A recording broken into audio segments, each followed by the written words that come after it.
रामकृष्ण रे मैत्रिणींनो, स्वागत आहे आपले सर्वांचे। आजच्या व्हिडिओत आपण बघणार एकदम डिटेलमध्ये मी तुम्हाला पोस्टर पॅटर्न ब्लाउजची संपूर्ण कटिंग आणि स्टिचिंग दाखवणार आहे। पुढे बंद असणार आहे, तर ज्या ब्लाउजची मी तुम्हाला स्टिचिंग आणि कटिंग दाखवते त्याचा पोस्टर पॅटर्न मी तुम्हाला साइडला देते, तुम्ही बघू शकता। अशा पद्धतीचं जर का तुमच्याकडे कस्टमरने ब्लाउज आणलं तर तुम्ही त्याला कशा पद्धतीने शिवू शकणार याची सविस्तर माहिती आज तुम्हाला इथं मिळणार आहे। व्हिडिओला स्किप न करता पूर्ण बघा म्हणजे व्यवस्थित कळेल। तर हे पहा, हे जे ब्लाउज मी तुम्हाला दाखवते हे पोस्टर पॅटर्न असणार आहे आणि पोस्टर पॅटर्न मी तुम्हाला साइडला फोटो देत चालेल, तुम्ही बघू शकता। तर पुढे बंद आहे आणि मागे आपल्याला ओपन घ्यायचा आहे। मागे बोटनेक असणार आहे, पुढे देखील बोटनेक येणार आहे, पण थोडं आपलं वेगळं पॅटर्न असणार आहे। तर तयार उंची आहे आपल्या कस्टमरची 13.5 आणि मी इथं आता बंद घडीवर फ्रंट पार्टची मार्किंग करून घेणार आहे। तर त्यासाठी मी काय करेल, सर्वप्रथम तर मी हा जो काही आहे तो खाली कापड मी एवढा 1 इंचाचा जास्ती सोडणार आहे, मग मी नंतर या पुढे मार्किंग तुम्हाला दाखवते। इथून वर आपल्याला तयार उंची 13.5 असणार आहे, तर आपण इथं घेणार आहेत बरोबर 1 इंच प्लस करत 14.5 ही आपली बॅक उंची झाली। त्यानंतर आपण फ्रंट बनवतोय म्हणून आपण इथं अर्धा इंच अजून एक्स्ट्रा घेणार, म्हणजे 13.5 प्लस 1.5 इंच केलं तर 15 इंच आपल्या इथं मार्किंग येते बरोबर। ओके, 15 वरती आपल्याला हा जो आहे तो पॉइंट लावून घ्यायचा आहे।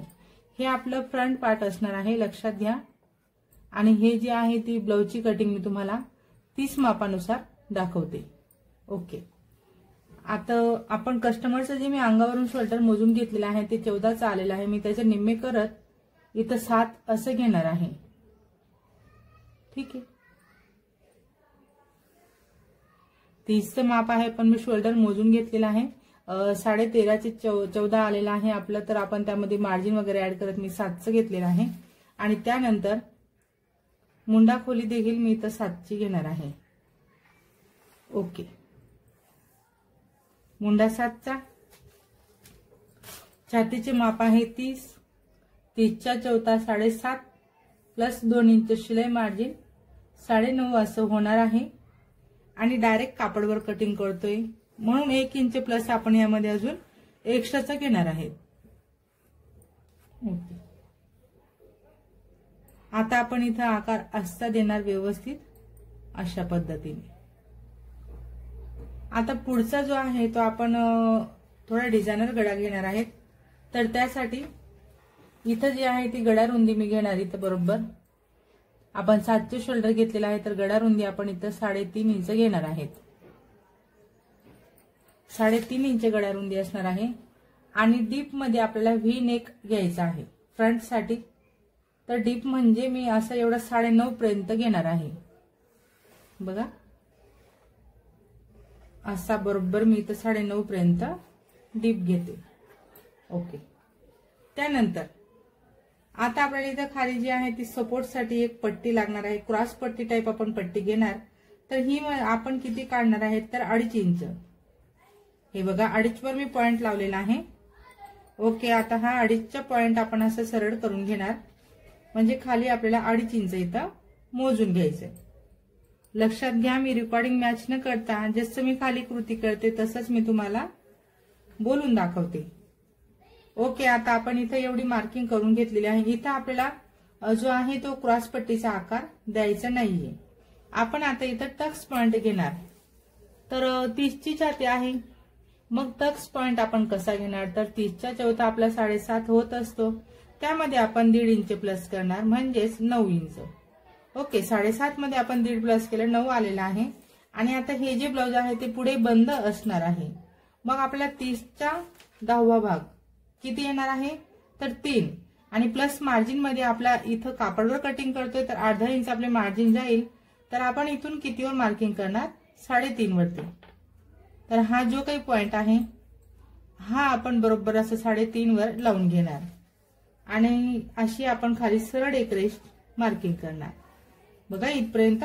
ओके, आता आपण ह्या बाजूला फक्त आणि फक्त पाव ते अर्धा इंच घेणार, असं क्रॉस करणार आणि ह्या बाजूला मात्र आपण इथं 1.5 इंच घेणार। बघू शकता, म्हणजे 2.5 पर्यंत आपली बेरीज जातच आहे इथं अशी, पण आपल्याला ही टक्स रुंदी 2 इंच घ्यायची आहे. स्मॉल साईज असल्यामुळे मी टक्स रुंदी 2 इंच घेणार आहे. आणि अशा पद्धतीने हा जो आहे तो पॉइंट मी इथं मॅच करणार आहे. ओके, हे सरळ नाही करायचं आपल्याला, कारण आपण हाफ मध्ये प्रिन्सेस कट बनवून घेतोय. आणि इथं आपल्याला शोल्डर उतार द्यायचा आहे बरोबर 1.5 इंच. ओके, अर्धा ते 1.5 इंच आपण शोल्डर उतार देणार असता. बॅक आणि फ्रंटला आपण सोबत देणार, मी दाखवते तुम्हाला पुढे. त्यानंतर आपण इथे शोल्डर मुंड्यामध्ये बरोबर क्रॉस किती घ्यायचा आहे आपल्याला प्रिन्सेस कट साठी, तर 5.5 पर्यंत. हा 5.5 वर पॉइंट लावला आपण. आणि हा वाला जो पार्ट आहे तो आपण असा क्रॉस करणार आहे. ओके, आता हा पार्ट असा क्रॉस झालेला आहे, तर आपण बरोबर याला असं प्रिन्सेस कटचा आकार देणार.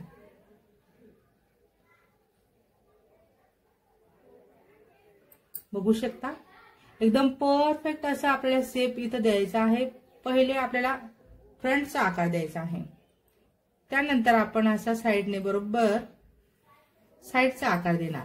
ओके, किती परफेक्ट मार्किंग केली. आता हे जे टोक आहेत याने मी थोडंसं 1.5 इंच खाली घेतलेलं आहे. ठीक आहे, अशा पद्धतीने. ओके, आता हे असं एवढं आपण खाली घेतलेलं आहे, म्हणजेच आपण हे एवढं पार्ट जास्तीचं केलेलं आहे. मग आपल्याला काय करायचं आहे, इथे एक तुम्हाला समजेल व्यवस्थित म्हणून मी एक सरळ मार्किंग करून घेते की आपण हे 2 इंच 2.5 इंच जे क्रॉसपट्टीचं वर घेतलेलं आहे त्या खाली आपण अजून अर्धा इंच आपण इथं पप यायला हवा आपल्या याला, किंवा आपण यामध्ये कप्स अटॅच करणार आहेत त्यासाठी. तर आता इथं आपण हे अर्धा इंच जास्त घेतलेला आहे आणि हा वाला पार्ट आपण इकडे असा क्रॉस करणार की जेणेकरून तो जॉईंट करून सरळ येणार आहे. आता आपल्याला कमरेचं माप कुठे टाकायचं आहे, तर ते माप आपल्याला इथं टाकून घ्यायचं आहे. तर कस्टमरचं कमरेचं माप आहे 24 इंच. 24चा 4था भाग होतो 6.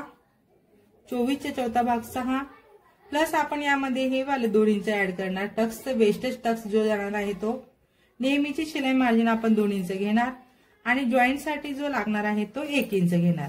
तर हे पार्ट आपले असे इथं मिळणार आहेत. त्यानंतर ह्या बाजूने आपण डायरेक्टली असं 1 इंच वर घेणार आहे आणि हा वाला जो पॉइंट आहे तो इथं असा मॅच करणार आहे. ओके, आता हे पार्ट आपले एकदम ओके झालेला आहे इथपर्यंत. आता इथं खाली आपल्याला जो बेल्ट लावून घ्यायचा आहे तो बेल्ट कसा काढायचा आहे ते दाखवते. तो काढण्यासाठी आपण काय करणार, बेल्टसाठी आपण किती मोजून घेतलेला आहे 2.5 इंच, पण आपण काय केले इथं अर्धा इंच ह्या टक्स साठी खाली घेतलेला आहे म्हणून मी इथं एक सरळ लाईन मार्किंग केलेली आहे. आता 2.5 इंच तयार बेल्ट आपल्याला घ्यायचा आहे म्हणून आपण काय करणार, ह्या सरळ लाईन पासून खाली 2.5 इंच जर तयार हवा तर आपलं शिलाई मार्जिन आपण त्यामध्ये ऍड करत 3 इंचावर पॉइंट लावणार. 3 इंच ह्या बाजूला, 3 इंच ह्या बाजूला आणि इथं आपल्याला मोजून घ्यायचं आहे. असं सरळ एक लाईन मार्किंग करायची आहे आणि कमरेच्या 4था प्लस 2 इंच किंवा 2.5 इंच घ्यायचा आहे. म्हणजे 6 प्लस 2 इंच केला आपण तर 8 होतोय आणि 2.5 केलं तर 8.5. ठीक आहे, एवढा आपल्याला हा कमरेचा जो बेल्ट येणार आहे तो आपण कट करणार आहे. आता ही झाली आपली फ्रंट पार्टची मार्किंग. जो पोस्टर पॅटर्न मी तुम्हाला दाखवते तर तो मी अशा पद्धतीने इथं कटिंग करणार आहे. बंदवाली बाजू आहे. आता त्यानंतर आपलं बॅक ओपन असणार आहे. आता आपण यावरती बॅक पार्टची मार्किंग करणार. तर तयार उंची आपल्याला 13.5 घ्यायची आहे म्हणून मी काय करते इथं 14.5 वरती असा पॉइंट लावते. बघा इथं 14.5ची एक मार्किंग आपण इथं करणार आणि एक मार्किंग इथं करणार. ते याचा काठ थोडा खालीवर झालेला आहे तर मी ह्या काठापासून मोजायला सुरुवात करणार आहे. जेव्हा मी कटिंग करेल तेव्हा काठाला काठ मॅच करून मग कटिंग करणार आहे. तुमचं जर असं कमी जास्त येत असेल तर तुम्ही ते सरळ एक लाईन मार्किंग करा की जेणेकरून तुमच्या लक्षात येईल. आता इथं आपण उंचीचे मार्किंग करून घेतलेलं आहे. तर शोल्डर घेणार आपण इथं 7 इंच, मुंडा खोली 7 इंच. ओके, अशा पद्धतीने. आणि आपण इथं घेणार छातीच्या 4था प्लस 2 इंच म्हणजेच 7.5 प्लस 2 इंच 9.5 होतोय आपला. 9.5 घेणार आणि हीच लाईन आपण कंटिन्यू खाली अशी सरळ करणार. इथं आपल्याला मुंड्याचा आकार असा अगदी खोल असं द्यायचा आहे. ओके, हे झालं आपलं बॅक मुंड्याची मार्किंग. इथं फ्रंटमध्ये अजून चेंजेस करायचे आहेत। फ्रंट मुंड्याचा आकार आपल्याला 1 इंच आतमध्ये घेऊन मग आकार द्यायचा आहे। तर इथं आपण उतार देणार आहेत असं 1.5 इंचावरती आणि बॅकचा आपण बोटनेक घेणार आहेत। तर बॅकच्या बोटनेकसाठी आपण इथं बरोबर मार्किंग करणार। 7 इंच घेतलेला आहे तर 4 वरती आपण मार्किंग करणार। फ्रंटमध्ये आपण 3.5 घेतलेला आहे, इथं आपण 4 घेतलेला आहे, कारण इथं आपण हे जे आहे फ्रंटचे ते थोडं शोल्डर आपण इकडे कमी करणार आहेत, म्हणजेच की सारखंच आपलं ते येणार आहे। ओके, इथं बोटनेक घेणार आपण बॅकसाठी 3.5 इंच उंचीला असा काटकोन तयार करणार आणि बोटनेकसाठी आपण असा एकदम वरून असा आकार देणार। हा झाला आपला बॅकचा बोटनेक व्यवस्थित असा। ओके, आणि आपला हा झाला उतार। इथं फ्रंटमध्ये 1 इंच आपल्याला आतमध्ये घ्यायचं असतं फ्रंटसाठी।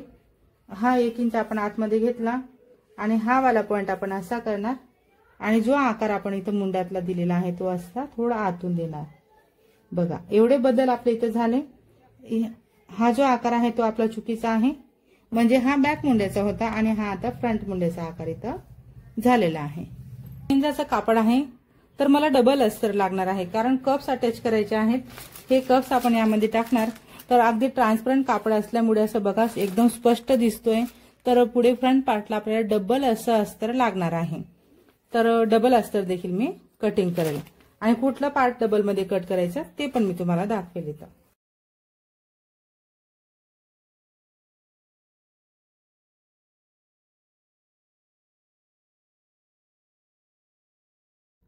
आता इथं मी जसं मार्किंग करून घेतलेलं आहे तशीच मी कटिंग करून घेते। सर्वप्रथम आपण फ्रंट पार्ट कट करतोय। बंदवाला पार्ट आपण घेतलेला आहे फ्रंटसाठी। चाकची मार्किंग केव्हा पण कापडवर आपल्याला राहू द्यायची असते, हे लक्षात घ्यायचं। हे पहा, असे आपले हे फ्रंटचे पॅटर्न तयार झाले। त्यानंतर आता आपण बॅक पार्ट कटिंग करणार। तर बॅक पार्टसाठी जसं की मी तुम्हाला सांगितलं, काठ माझा खालीवर झालेला आहे, तर मी तो काठ आता व्यवस्थित असं काठाला काठ मॅच करत मगच मी गळा कट करणार आहे, की कमी जास्त पण आपले यायला नको। ओके, आता हे बॅक पण तयार झालेलं आहे। आता फ्रंट पार्टची बघा, हे बंद बाजूवर मी हे पॅटर्न अटॅच असं व्यवस्थित ॲडजस्ट करते आणि आहे तसंच मी अजून एक दुसरं पॅटर्न कट करते। ऑर्गेन्झाचं कापड असल्यामुळे मला फ्रंट पार्टचे डबल अस्तर कटिंग करावे लागत आहे। आता इथे बाही उंची प्लस 1 इंच, बाहीची गडी 7.5 इंच घेणार आहे। बाही गडी 7.5 घेतल्यानंतर आपण इथं बाहीचा उतार जो आहे तो 4 वरती देणार आहे। ओके, आता खाली आपण दंडघेराच्या निम्मे घेणार प्लस 2 इंच। वरती माझ्या इथं बाहीचा आकार मी दिलेला आहे, तर बाहीला मी एकच आकार दिला। कटिंग करत असताना मी त्याला जो आहे तो फिश कटचा आकार कट करणार आहे। अशा पद्धतीने अगदी कमी माप आहे 30चा। बाही कटिंग झाल्यानंतर मग मी आतील शेप असा कट करत असते। आता ऑर्गेन्झाच्या कापडावर मी माझी संपूर्ण कटिंग झालेली आहे। हा जो आहे तो बेल्ट मी कट केलेला आहे, जो त्याच्यासोबत डिझायनर पार्ट आलेलं होतं, जे की बॅक पार्टला येणार आहे, पण मी ते फ्रंटसाठी बेल्ट म्हणून यूज करते। आता आपण असे ऑर्गेन्झाच्या कापडावर एक एक अस्तर स्टिचिंग करणार। स्लीव देखील मी अशा तयार करून घेणार आहे आणि हे जे एक्स्ट्राचा अस्तर आहे याला मात्र आपण काय करणार, फक्त अस्तरवाला पार्ट आपण असं एकमेकांना अटॅच करून घेतलेला आहे। बघू शकता, अशा पद्धतीने फ्रंट पार्ट मी एक अस्तरचे तयार करून घेतला आणि आता हे जे आहे ते ऑर्गेन्झाचं कापड आहे तसंच मी स्टिचिंग करणार आहे। ठीक आहे, म्हणजे उलट बाजूवर आपण अस्तर स्टिचिंग करून घेतोय। आता अशा पद्धतीने माझे फ्रंटचे सर्व पॅटर्न मी तयार करून घेतलेले आहेत। बघू शकता, बेल्ट पण आपला रेडी झालेला आहे। आता याला देखील आपण प्रिन्सेस कटचा जो पॅटर्न आहे, साइड पॅटर्न, तो असा खालच्या दिशेने अटॅच करायला घेतलेला आहे। बरोबर मार्किंग आपल्याला घ्यायची आहे, म्हणजे मार्जिन जी आहे ती बरोबर आपला दाब बसतो तेवढी घ्यायची असते। आता यामध्ये आपण कप्स अटॅच करणार आहेत, हे पण गोष्ट लक्षात घ्या। तर कप्स अटॅच झाल्यानंतर आपलं हे ब्लाउज इतकं सुंदर फिनिशिंग मध्ये येणार आहे। म्हणजे याला पूर्ण अल्टरची फिनिशिंग येणार आहे। बघू शकता किती छान असा पफ क्रिएट झालेला आहे। पण आपल्या ह्या कस्टमरला कप्स लावून घ्यायचे आहेत, जसं की पोस्टर पॅटर्न मी तुम्हाला दाखवलेले आहेत सेम त्याप्रमाणे। आता हे 30 मापाचे कप्स घेतलेले आहेत मी। ऑर्गेन्झाचा कापड अगदीच खूपच असं एकदम पातळ असल्यामुळे अस्तर जरी लावलेला आहे तरी पण मला थोडासा शेड दिसतोय कप्सचा, म्हणून मी काय करते, हा जो काही ऑर्गेन्झाचा कापड आहे तो बघा मी कप्स वरती हात माझ्या कशा पद्धतीने ठेवून घेतलेला आहे, अगदी गोलाकारात।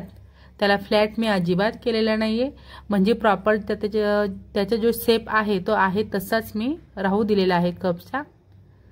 अशा पद्धतीने दोन्ही कप्स मी परत ऑर्गेन्झाचा कापड लावून अजून कव्हर करून घेतले, एक सेफ्टी म्हणून, की बाहेरून ते जे कप्स आहेत ते असे पांढरे उमटून यायला नको म्हणून। ओके, डबल अस्तर लावून देखील एवढी मला व्यवस्थित असं लक्षपूर्वक काम करावं लागलं, नाहीतर मग परत ब्लाऊज उसवा आणि अजून परत अस्तर लावा त्यांना, मग हे कामं थोडे रिस्की होत असतात। म्हणून माझ्या एक माहितीनुसार किंवा माझे जे अनुभव आहेत मला त्यानुसार मी तुम्हाला सांगते, तुम्ही एकदा चेक करायचं, कप्स ठेवून बघायचा, डबल जरी अस्तर लावतोय आपण तरी ट्रान्सपरंट दिसतोय का, मग त्यावेळेस मात्र आपण कप्सला असं वरून कव्हर लावू शकतो आणि मग आपण आपलं जे आहे ते व्यवस्थित लुक ब्लाऊजला देऊ शकतो। आता मी हे जे अस्तर आणि मेन कापड जो शिवून घेतला होता त्याचे गळा मी अल्टरचा करून घेते। जो व्ही नेक होता तो व्ही नेकला बरोबर व्यवस्थित कट लावायचा आहे आणि संपूर्ण अस्तर आतमध्ये टाकायचं आहे। व्यवस्थित व्ही मध्ये बरोबर आपल्या शिलाईपर्यंत पॉइंट लावायचा आहे आपल्याला। जेवढी शिलाई आहे तेवढा आपल्याला इथं पॉइंट लावून घ्यायचा आहे आणि मग मी त्यावर दाबटीप टाकून घेते। आता हे जे ब्लाऊज आहे ते पुढे बंद असणार आहे, प्लस यामध्ये कप्स असणार आहे, खाली बेल्ट येणार आहे आणि तो बेल्ट आपला एकदम सरळ असा असणार आहे। क्रॉसपट्टी टाईप आपण त्याला आकार दिलेला नाही, कारण मॉडेलने जे ब्लाऊज घातलेला आहे पोस्टरमध्ये ते मी हवं तर तुम्हाला सुरुवातीला फोटो दिलेलाच आहे, अजून इथं साईडला मी छोटासा फोटो लावून देईल, तुम्ही बघू शकता। ओके, आता हे खालचं पार्ट आपलं ओपनच आहे। इथं आपण किती घेणार बघा, मी नेहमी तुम्हाला कप्स अटॅच 2.5 इंचावरून सुरुवात करायला सांगते। आता खाली आपली पट्टी तेवढी तयार येणार आहे आणि इथं मार्जिनमध्ये जाणारा म्हणजे 1/2 इंच कापड तेवढाच आपण सोडलेला आहे। 1/2 इंचावर पॉइंट लावला आणि कप्स बरोबर आपण त्यांचे सेंटर काढत एक अशी मार्किंग केलेली आहे आणि बरोबर आपल्याला प्रिन्सेस कटच्या आकारावर किंवा जिथे प्रिन्सेस कटची आपली शिलाई आहे तिथंच आपल्याला त्याला स्टिचिंग करायचं आहे। तर तुम्हाला सांगते, मी हे ब्लाऊज कस्टमरला अर्जंट लागणार आहे, त्यासाठी मी रात्रीच हे ब्लाऊज तयार करून दिलं आणि कस्टमरने ट्राय करून बघितलं, इतकं सुंदर आलं। कस्टमर देखील एकदम हॅप्पी झालेले आहेत, तर त्याला तर खूपच आवडलेला आहे ब्लाऊज। एकदम जसं सांगितलेलं आहे पोस्टरमध्ये, जसं मी तुम्हाला सांगितलं त्याचप्रमाणे तुम्ही मला ब्लाऊज शिवून दिलं, म्हणून त्यांना एवढा आनंद झाला आणि ब्लाऊज तर एकदम मॉडेल टाईप आलेला आहे त्यांना देखील। तर अशा पद्धतीने जे आहे ते पोस्टर पॅटर्न तुम्ही देखील बनवू शकता। एवढे डिटेल मी तुम्हाला सांगितलेलं आहे। फ्रंट पार्ट खूप महत्त्वाचं पार्ट आहे, म्हणून मी तुमच्यासोबत आणि मला हे ब्लाऊज अर्जंट करून द्यायचं आहे, त्यासाठी मी याच्या बॅकनेकचा व्हिडिओ शूट केलेलाच नाहीये। बॅकनेकला काही नाही, मी जसं तुम्हाला कटिंगमध्ये बोटनेक दाखवला तसाच मी घेतलेला आहे, फक्त मी तिथं पोटली बटन लावून घेतलेले आहे। जसं की मला ज्या मुलीने मी तुम्हाला देते तो पोस्टर पॅटर्न देखील तशा पद्धतीने बॅकचा गळा सांगितला, तर मग मी पोटली बटन लावून तिला खूप सुंदर असं बॅक पार्ट देखील तयार करून दिलेला आहे, म्हणजे पूर्ण ब्लाऊजच एकदम छान असं आपलं तयार झालं। आता तुम्ही बघितलं कमरेचा जो पार्ट होता तो मी सरळ केला आणि तिथं आता हा जो बेल्ट आहे तो आपल्याला असा एकदम इझी असा लावला जाणार आहे। ओके, आता यावर आपण दाबटीप टाकणार आहेत। दाबटीप आपल्याला बेल्ट वरती घ्यायची आहे। इतकं तंतोतंत आलेलं आहे हे ब्लाऊज। नेमकं कस्टमरचं असल्यामुळे काय झालं की मला कस्टमरने अंगात घातल्यानंतर हे ब्लाऊज मला शूट करता आलेलं नाहीये, कारण कस्टमर्सला आवडत नाही की तुम्ही माझे असे फोटो काढणार किंवा व्हिडिओ काढणार। बाकी जेव्हा कस्टमर्स उशिरा येणार असतात, ब्लाऊज माझ्याकडे तयार झाल्यानंतर पडून राहिलेलं असतं, तेव्हा मी माझ्या मुलींना ट्राय करायला लावते। जर का कमी माप असेल तर मग मुलींना ट्राय करायला सांगते। तेव्हा मग मी व्हिडिओ बनवून घेत असते, कारण माझ्या मुलींची व्हिडिओ मी बनवून घेत असते.